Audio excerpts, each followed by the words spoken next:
This video is just a quick tutorial and review of the deAutoKey color changing Footwell lights. You'll see that in the package you're going to get two lights, one for driver's side, one for passenger side.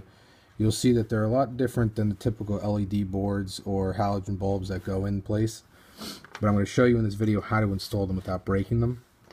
You have your Footwell housing, OEM, Volkswagen, Audi, has the metal cage in here to hold the bulb.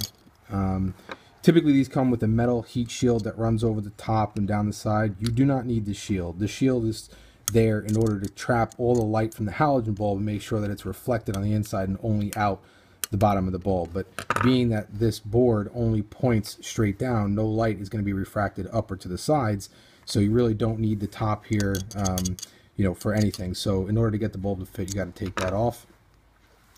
In order to install, we'll just take the board and slide it down in here. It takes a little bit of finagling to get in, but don't be afraid, you won't break it, anything like that. The main point is we want to make sure we get the board seated inside the housing here without breaking off this IR reflector or IR remote sensor, if you will. So as you can see, it's kind of hard in the video, but you'll see that it hits this tab right here. All you really have to do is make sure that it's aligned inside the prongs and then carefully wedge it in there. And what I like to do is take a screwdriver and I just grab it like this, and then I put a little leverage and I pry it in on both sides, and I work on the bottom board to wedge it into place.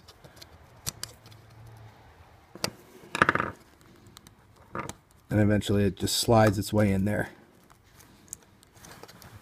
Now you'll see it's completely in there.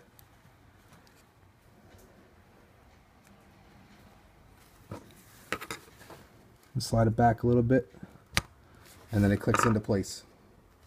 Now you have connections on both sides, positive, negative. It fits in here, so it's not touching the tab.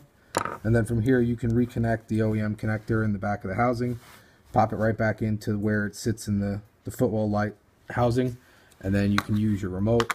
Again, you don't need the shield to go back on. You can leave it and install it just as is. The sensor's right in here for your remote. Little black, looks like a fisheye lens.